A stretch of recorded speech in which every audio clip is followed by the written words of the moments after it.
जय हिंद साथियों, व्यू 90 के इस डिजिटल प्लेटफॉर्म पर आपका स्वागत है। मैं हूं फरह शकीब। नरेंद्र मोदी के इस न्यू इंडिया या आप कह लें अमृत काल के इस दौर में मुसलमानों से नफरत में इस देश का युवा इस कदर पागल हो चुका है कि वो कानून, संविधान और पूरे के पूरे प्रदेश के लॉ एंड ऑर्डर की छातियों पर चढ़कर नंगा नाच कर रहा है और पुलिस और पूरा का पूरा सिस्टम तमाशबीन खड़ा देख रहा है, या एक औपचारिकता मात्र पूरी की जा रही है ताकि इस देश की जनता के सामने यह भ्रम बना रहे कि अभी भी इस देश में कानून का राज कायम है। मैं बात कर रहा हूं हरियाणा में जो कुछ हुआ पिछले 10 दिनों के अंदर। एक घटना 23 अगस्त की रात 11:30 बजे की है और दूसरी घटना 27 अगस्त की है, और ये दोनों घटनाएं हैं हरियाणा सरकार की नीयत और लॉ एंड ऑर्डर के इकबाल के ध्वस्त हो जाने के ऊपर एक बड़ा प्रश्न चिन्ह खड़ा करती हैं। साथियों, अभी आप जानते हैं कि हरियाणा में चुनाव है, 5 अक्टूबर को वोटिंग की डेट है, और पिछले 10 सालों में जो डबल इंजन की सरकार है हरियाणा में रही है, अब उसका हिसाब किताब देने का वक्त है। लोकसभा चुनाव में भारतीय जनता पार्टी को हरियाणा में जिस तरह की उम्मीदें थी उस उम्मीदों के हिसाब से परिणाम भारतीय जनता पार्टी के पक्ष में नहीं आए हैं। अब विधानसभा का चुनाव है, 90 सीटों की विधानसभा है, और हरियाणा के अंदर भारतीय जनता पार्टी की हालत खस्ता बताई जाती है। जीतना तो छोड़ दीजिए, भारतीय जनता पार्टी अगर सम्मानजनक हार की स्थिति में भी परिणाम के बाद आती हुई दिखती है तो भी भारतीय जनता पार्टी के लिए कम से कम थोड़ी राहत की खबर हो सकती है। मुख्यमंत्री नायब सिंह सैनी की सभाओं में उतने लोग नहीं आ रहे हैं जितने लोग उनके मंच पर खड़े होते हैं, और यही वो वजह है कि एक बार फिर सांप्रदायिक उन्माद, सांप्रदायिक घृणा और मुसलमानों के खिलाफ एक संगठित अभियान को हवा दी जा रही है, और मुख्यमंत्री उसको लेजिटिमाइज करने की कोशिश कर रहे हैं। पहली घटना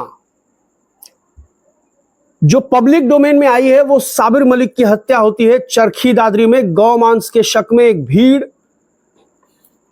साबिर मलिक को मार डालती है पीट पीट कर। साबिर मलिक पश्चिम बंगाल के 24 परगना जिले के रहने वाले थे। वो 22 वर्षीय नौजवान अपनी बीवी और 2 साल की मासूम बच्ची के साथ वहां रहने के लिए गया था।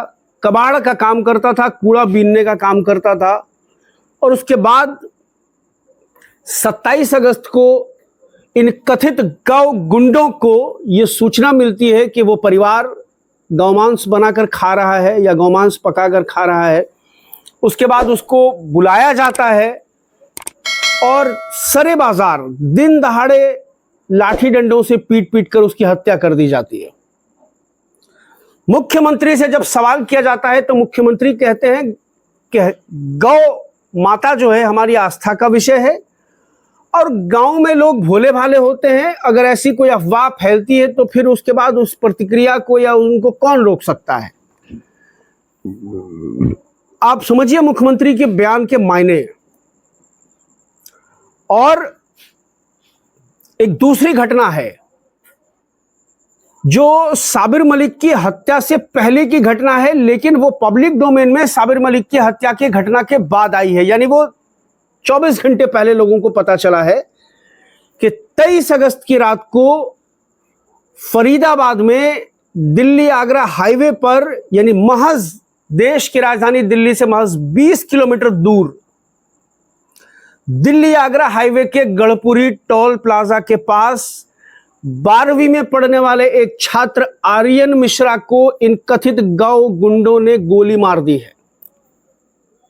यानी गौ तस्कर समझकर ये कथित गौ गुंडे, गौ आतंकी आप कह सकते हैं, ये 11वीं में पढ़ने वाले एक छात्र आर्यन मिश्रा को गोली मार देते हैं। पहले उसकी गाड़ी का पीछा करते हैं, 25-30 किलोमीटर तक उसकी गाड़ी को चेज करते हैं और उसके बाद गोली मार देते हैं। यह पूरी घटना है 23 अगस्त की रात, जब आर्यन मिश्रा अपने मकान मालिक के परिवार के साथ उनकी गाड़ी में नूडल्स या मैगी खाने निकला था। अपने घर में यह बोलकर निकला था कि 5-10 मिनट में वो लौट आएगा। और उसके बाद जब वो दिल्ली आगरा हाईवे के गढ़पुरी टोल प्लाजा के पास पहुंचते हैं तो वहां उनको पता चलता है कि कोई मतलब पहले उनकी गाड़ी को रोकने की कोशिश की जाती है और वो जो हर्षित मिश्रा जो है, या हर्षित गुलाटी मेरे ख्याल से, ये गाड़ी ड्राइव कर रहा होता है, जो उसके मकान मालिक का बेटा है शायद। वो जब देखता है कि कुछ लोग उसकी गाड़ी रुकवा रहे हैं तो वो गाड़ी रोकने के बजाय गाड़ी की स्पीड बढ़ा देता है। उसके बारे में ये वजह बताई जा रही है कि शायद उन लोगों का पहले किसी से पंगा हुआ था, किसी से लफड़ा था, कोई मनमुटाव था, कोई विवाद था। और जब उस दिन उन कथित गौ गुंडों ने उनकी गाड़ी को रोकना चाहा तो उन्हें यही लगा कि वही पहले वाले जो लोग हैं जिनके साथ उनका मनमुटाव या झगड़ा चल रहा है, यही वो लोग हैं। इसलिए उसने डर के मारे गाड़ी को नहीं रोका और गाड़ी की स्पीड बढ़ा दी। उसके बाद ये गौ आतंकी उनकी गाड़ियों का पीछा करते हैं। वो डस्टर कार में सवार थे, उनकी गाड़ियों का पीछा करते हैं और उसके बाद 25-30 किलोमीटर तक गाड़ी का पीछा करने के बाद फायरिंग करते हैं, जिसमें एक गोली पहले तो लगती है आर्यन मिश्रा को। उसके बाद जब गाड़ी रुकती है तो फिर वो गाड़ी के पास पहुंचते हैं, फिर गाड़ी की विंडो खोलते हैं और विंडो खोलने के बाद फिर एक बार आर्यन मिश्रा के सीने में गोली मारते हैं। और पुलिस ने इन दोनों घटनाओं में, एक घटना में लगभग 9 आरोपियों को गिरफ्तार किया है जो साबिर मलिक की हत्या हुई है, और दूसरी जो घटना है आर्यन मिश्रा की हत्या की जो घटना है उसमें लगभग 5 आरोपी गिरफ्तार हुए हैं। साबिर मलिक की हत्या के जो आरोपी हैं उनके नाम आपको बता देता हूं: अभिषेक, मोहित, कमलजीत, साहिल, रविंदर, इंदुवेश उर्फ टिंकू, और इसमें 2 नाबालिग आरोपी हैं जिनके नाम मैं आपको नहीं बता सकता हूं। और साबिर मलिक का एक और साथी है, उसकी भी पिटाई होती है। असीरुद्दीन जो असम का रहने वाला है वो किसी तरह से बचकर वहां से भाग जाता है। यह घटना 27 अगस्त की है और आर्यन मिश्रा की हत्या 23 अगस्त की रात को होती है, यानी गोली मारी जाती है और 24 को उसकी मौत हो जाती है। और यह आर्यन मिश्रा की हत्या का मामला अब जाकर पब्लिक डोमेन में आया है। तो सवाल सबसे बड़ा यह है कि ये जो हरियाणा के अंदर गौरक्षा के नाम पर जो ये कुकुरमुत्ते की तरह संगठन उगाए हैं, हिंसक और आदमखोर संगठन उगाए हैं, इनको मान्यता कौन दे रहा है? क्या सरकार ने गौरक्षा के लिए इनको आउटसोर्स किया है? सबसे बड़ा सवाल यह है। ये नॉन स्टेट एक्टर्स की भूमिका में किसकी इजाजत से हैं कि ये रात को गाड़ियों में घूम रहे हैं और अवैध हथियार के साथ घूम रहे हैं? ये किसी भी गाड़ी को चेक करते हैं, किसी भी गाड़ी से पूछताछ करते हैं, किसी भी गाड़ी को दौड़ा देते हैं, उनको गोली मार देते हैं, गाड़ी के टायर में गोली मार देते हैं। इससे पहले हरियाणा में जुनैद और नासिर की हत्या हुई थी, जिसमें मोनू मानेसर किस तरह हरियाणा पुलिस ने बचाने की कोशिश की थी और जिस तरह से हरियाणा पुलिस के वरीय पदाधिकारियों के साथ उसकी फोटो वायरल हुई थी सोशल मीडिया पर। यह बड़ा सोचने वाला मकाम है कि हरियाणा पुलिस किस तरह से इन आतंकियों को संरक्षण देती है या सत्ता किस तरह से इन आतंकियों को संरक्षण देती है। राजस्थान पुलिस जब मोनू मानेसर को गिरफ्तार करने के लिए आती है तो राजस्थान पुलिस के ऊपर ही मुकदमा कर देती है। होना तो यह चाहिए था कायदे से कि अगर राजस्थान पुलिस की नजर में मोनू मानेसर एक क्रिमिनल था, एक मुजरिम था, एक आरोपी था, तो हरियाणा पुलिस उसको सपोर्ट करती, राजस्थान पुलिस को, और मोनू मानेसर को अरेस्ट करने में उनकी मदद करती।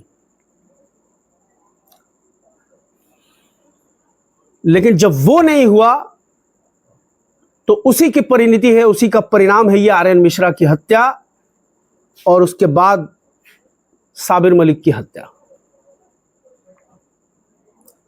ये नॉन स्टेट एक्टर्स पहले भी हुआ करते थे लेकिन इनको लेजिटिमाइज नहीं किया गया था। अब जो व्हाट्सएप ग्रुप वाले अंकल आंटियां हैं, हाउसिंग सोसाइटी वाले अंकल आंटियां हैं, उनको लगता है कि ये बहुत अच्छा काम कर रहे हैं और आर्यन मिश्रा की हत्याकांड में भी जो लोग संलिप्त हैं उनके बारे में भी ये खबर आ रही है कि पुलिस के साथ उनका उठना बैठना है। बाकायदा वो पुलिस के लिए मुखबिरी का काम करते हैं, पुलिस के साथ कोऑपरेट करते हैं। ये बड़ा सवाल है। तो जब पुलिस उनके साथ मिली होगी तो फिर वो अवैध हथियार लेके घूमे जांचने वाला कौन है? ये जो मुख्य आरोपी है आर्यन मिश्रा हत्याकांड का, अनिल कौशिक, ये लाइफ फॉर नेशन नाम का कोई संगठन चलाता है। और उसके बाद इसकी हिम्मत देखिए कि गोली मारने के बाद ये आर्यन मिश्रा के पिता को फोन करके बता देता है कि मुझसे गलती हो गई और मैंने आर्यन को गोली मार दिया, आर्यन मिश्रा को आपके बेटे को गोली मार दिया है। मैंने समझा कि वो गौ तस्कर है। यानी मुझे, और पुलिस कह रही है कि ये जो गौ रक्षक हैं, ये जो कथित गौ रक्षक हैं, इनका कहना है कि इनको किसी ने सूचना दी थी कि ये जो डस्टर और एक्सयूवी गाड़ियों में गौ तस्कर घूम रहे हैं और जहां भी इनको आवारा पशु दिख रहे हैं यानी गौ माता दिख रही हैं, वो अपने साथियों को फोन कर रहे हैं और फिर बाद में वो कंटेनर लेके आते हैं और उस गौवंश को उठा करके वो ले जाते हैं। तो ये सूचना कौन दे रहा है?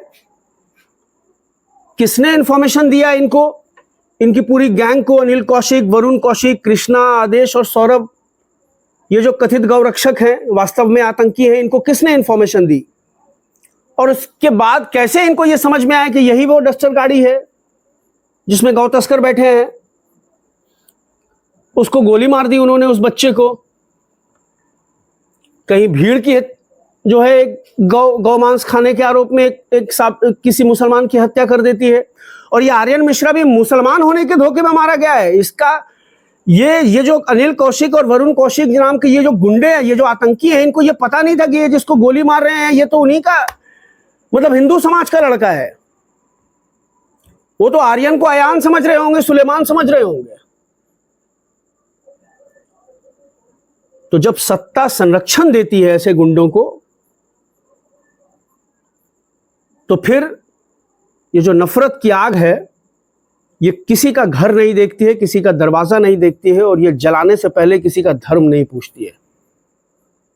हरियाणा के अंदर इस वक्त ये हाल है। इन गौ गुंडों का आतंक इस कदर है, चरम पर है, कि जो आम जनता है, हरियाणा की 70% जनता गांव में रहती है, वो पशुपालन करती है, खेती किसानी करती है। और आज हरियाणा के अंदर यह हालत है कि लोगों को पशुपालन करने पर डर लगने लगा है। वो अपने बच्चों के लिए दूध या अपने व्यापार के लिए दूध के उत्पादन के लिए जब वो मवेशी को लाने जाते हैं, तो जो व्हीकल होता है, जो ट्रांसपोर्टर होता है, वो कहता है कि किसी भाजपा के नेता से, किसी पार्षद से, किसी विश्व हिंदू परिषद के नेता से आप लिखवा कर पहले ले आइए। ये हाल है। लोगों ने गाय पालना छोड़ दिया है, वहां कम हो रहे हैं। इसकी पूरी की पूरी हरियाणा की इकोनॉमी पे इसका असर हो रहा है। बड़े बड़े पशु मेले लगते थे हरियाणा में, जिनकी संख्या पिछले 10-12 सालों में कम हुई है। ये डर के मारे जो दूसरे राज्यों से जो पशु व्यापारी है, वो आना नहीं चाहते हरियाणा में कि कब उनकी गाड़ी को घेर लिया जाएगा, कब उनके टायर में गोली मार दी जाएगी, कब उनको जला दिया जाएगा। एक बड़ा हिस्सा इकोनॉमी का, हरियाणा की इकोनॉमी का, पशुपालन से जनरेट होता है। और सरकार बजट अगर 384 करोड़ का निकालती है, तो उसमें सिर्फ 44 करोड़ रुपया गौवंश की रक्षा पे खर्च होता है। और बाकी पैसा कहां जाता है, आप अंदाजा लगा सकते हैं। तो यह हाल हो चुका है हरियाणा के अंदर लॉ एंड ऑर्डर का, कि एक पैरेलल फोर्स गौ रक्षा के नाम पर, आस्था की रक्षा के नाम पर पुलिस को खुलेआम चुनौती दे रही है, लॉ एंड ऑर्डर को चुनौती दे रही है और संविधान को रौंद रही है। और ये जो हाउसिंग सोसाइटी वाले अंकल आंटियां हैं, इनको लग रहा है कि अभी देश विश्व गुरु बनने की राह पर है। तो अगर आपको लगता है कि साबिर की लाश गिराकर आप विश्व गुरु बन जाएंगे, तो विश्व गुरु बनने की जो मुहिम है, उसमें किसी आर्यन मिश्रा को भी अपने प्राणों की आहुति देनी पड़ सकती है। इस बात को जितनी जल्द आप समझ जाएं उतना बेहतर है। महाराष्ट्र के अंदर चुनाव है, आप महाराष्ट्र के माहौल को देख लीजिए। अभी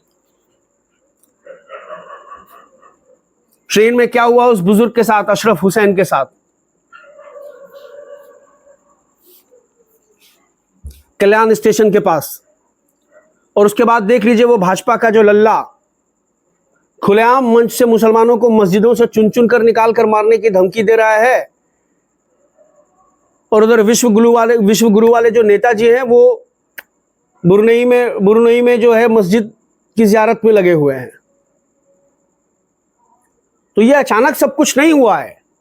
महाराष्ट्र हो, हरियाणा हो, झारखंड हो, जम्मू कश्मीर की तो खैर मैं बात ही नहीं कर रहा हूं, इन सब जगह भारतीय जनता पार्टी की हालत खराब है। 400 पार का नारा वारा तो चला गया, खत्म हो गया उसका नशा। इस वक्त वो विपक्ष में भी सम्मानजनक की स्थिति में आ जाएं, उस पर भी लाले पड़े हुए हैं, कम से कम महाराष्ट्र और हरियाणा में। तो महाराष्ट्र और हरियाणा में जब यह हाल है तो इसलिए ये जो नॉन स्टेट एक्टर्स हैं इनको एक्टिव किया गया है। और जब एक मंत्री मॉब लिंचिंग करने के आरोपियों को माला पहनाने उनके घर जाएगा, उनको भगत सिंह बताएगा, तो स्वाभाविक है ये लोग मोटिवेट होंगे। ये अनिल कौशिक, वरुण कौशिक, कृष्णा, आदेश या अभिषेक, मोहित, कमलजीत, साहिल, रविंदर, इनको मोटिवेशन कहां से मिलती है? वास्तव में इन्हीं जैसे लोगों से मोटिवेशन मिलती है। हजारीबाग वाले सांसद याद होंगे आपको, अलीमुद्दीन के हत्यारों को माला पहनाने गए थे। अभी बीएचयू की बलात्कारी छात्र 6 महीने के बाद जमानत पर बाहर आए हैं, तो बीजेपी का विधायक उनसे केक कटवाने गया है। तो बलात्कार की घटनाएं रुकेंगी या बढ़ेंगी, ये आपको सोचने की जरूरत है।